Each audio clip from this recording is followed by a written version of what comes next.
Saudara-saudariku yang terkasih, hari ini Selasa 31 Desember 2024. Saya Romo Siga dari Paroki Santo Yusuf, Surabaya. Dalam nama Bapa dan Putra dan Roh Kudus, amin. Saudara-saudari, umat Allah yang terkasih, untuk terakhir kalinya dalam tahun 2024 ini kita berkumpul dalam perayaan Ekaristi ini. Tuhan telah memberikan tahun ini kepada kita sebagai karunia yang berharga, rahmat dari Allah. Sekarang kita mau mengembalikan tahun ini kepadanya. Suatu tahun yang berisi suka dan duka, kegirangan dan kesedihan, kebaikan dan kejahatan. Suatu tahun yang berisi berkat dan susah, damai dan perang, kerukunan dan perselisihan, teror dan bencana alam, kematian, bayi hanyut terbawa arus, orang tenggelam dalam sungai, dan kehidupan alam lingkungan yang perlu dijaga. Terlebih sekarang ini perlu dirawat karena terjadinya kerusakan-kerusakan. Segalanya itu hendak kita kembalikan ke tangan Tuhan. Dalam perayaan Ekaristi ini dan rasa syukur kita kembalikan kepada Bapa. Segalanya kita terima dari Tuhan. Bersama Yesus, cahaya yang bersinar dalam kegelapan. Kita menuju Bapa, supaya kita dapat menghadap Dia dan menjadi putra dan putrinya. Firman telah menjadi manusia. Mea culpa, mea culpa, mea maxima culpa. Marilah kita berdoa. Allah Bapa yang Maha Kuasa dan Kekal, cinta kasih yang Kau curahkan kepada kami, memberi arti penuh kepada hari-hari suka dan duka pengalaman hidup kami di sepanjang tahun 2024 ini. Segala yang kami lakukan dari pagi sampai petang mengajak kami untuk selalu memandang di Kau.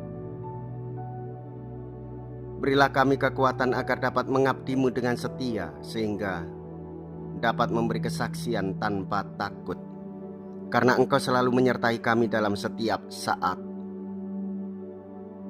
Dengan pengantaraan Tuhan kami Yesus Kristus, Putra-Mu, yang hidup dan berkuasa bersama dengan Dikau dalam persatuan Roh Kudus, Allah sepanjang segala masa. Amin. Tuhan beserta kita, sekarang dan selama-lamanya. Inilah Injil suci menurut Yohanes. Dimuliakanlah Tuhan. Yohanes bab 1 ayat 1 sampai dengan ayat 18. Pada awal mula adalah Firman. Firman itu ada bersama-sama dengan Allah, dan Firman itu adalah Allah. Segala sesuatu dijadikan oleh Dia, dan tanpa Dia tidak ada sesuatu pun yang telah jadi dari segala yang telah dijadikan. Dalam Dia ada hidup, dan hidup itu adalah terang bagi manusia. Terang itu bercahaya di dalam kegelapan, tetapi kegelapan tidak menguasainya. Datanglah seorang yang diutus Allah, namanya Yohanes. Ia datang sebagai saksi untuk memberi kesaksian tentang terang itu, supaya oleh dia semua orang menjadi percaya. Ia sendiri bukan terang itu, tetapi ia harus memberi kesaksian tentang terang itu. Terang yang sesungguhnya, yang menerangi setiap orang sedang datang ke dalam dunia. Terang itu telah ada di dalam dunia, dan dunia dijadikan olehnya, tetapi dunia tidak mengenalnya. Ia datang kepada milik kepunyaannya, tetapi orang-orang kepunyaannya itu tidak menerimanya. Tetapi semua orang yang menerima Dia diberinya kuasa menjadi anak-anak Allah, yaitu mereka yang percaya dalam namanya. Orang-orang yang diperkenankan bukan dari darah atau daging, bukan pula secara jasmani oleh keinginan seorang laki-laki, melainkan dari Allah. Firman itu telah menjadi manusia dan diam di antara kita, dan kita telah melihat kemuliaannya, yaitu kemuliaan yang diberikan kepadanya sebagai anak tunggal Bapa, penuh kasih dan kebenaran. Tentang dia Yohanes memberi kesaksian dan berseru, "Inilah dia yang kumaksudkan ketika aku berkata, sesudah aku akan datang dia yang telah mendahului aku, sebab dia telah ada sebelum aku." Karena dari kepenuhannya kita semua telah menerima kasih karunia demi kasih karunia. Sebab hukum Taurat diberikan oleh Musa, tetapi kasih karunia dan kebenaran datang oleh Yesus. Tidak seorang pun pernah melihat Allah, tetapi anak tunggal Allah yang ada di pangkuan Bapa, dialah yang menyatakannya. Demikianlah sabda Tuhan. Terpujilah Kristus. Saudara-saudariku yang terkasih, selamat Natal. Menjelang akhir tahun 2024, kita bersama-sama menuju tahun baru 2025. Allah menjadi manusia. Ia membawa terang kehidupan demi keselamatan kita.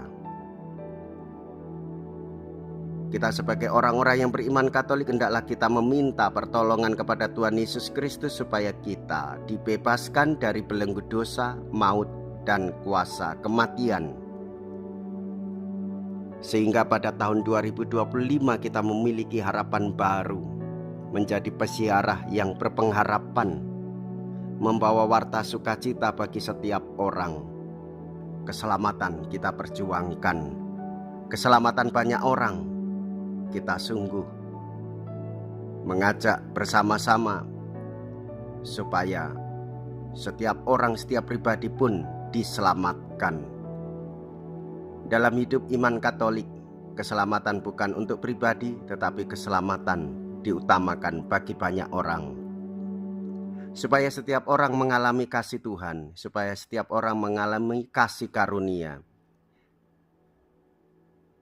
Kita bersama-sama Bunda Gereja berjalan bersama, mengedepankan kesejahteraan hidup dan mengutamakan solidaritas dan persaudaraan sejati di antara umat manusia. Jikalau kita berani hidup menderita dalam Yesus, maka kita pun akan dipermuliakan di dalam Kristus. Terpujilah nama Yesus, Bunda Maria dan Santo Yosef untuk selama-lamanya. Marilah kita berdoa. Allah Bapa yang Maha Murah Hati, Engkau membimbing umat-Mu dengan berbagai bantuan supaya kami memperoleh rahmat dari kemurahan hati-Mu untuk hidup sekarang dan di masa mendatang. Semoga dengan bantuan harta dunia, kami lebih merindukan harta abadi. Dengan pengantaraan Kristus Tuhan kami. Amin. Tuhan bersamamu dan bersama rohmu. Semoga Allah yang Maha Kuasa memberkati saudara sekalian, Bapa dan Putra dan Roh Kudus. Amin. Saudara-saudariku yang terkasih, pergilah, ibadah sabda sudah selesai. Syukur kepada Allah.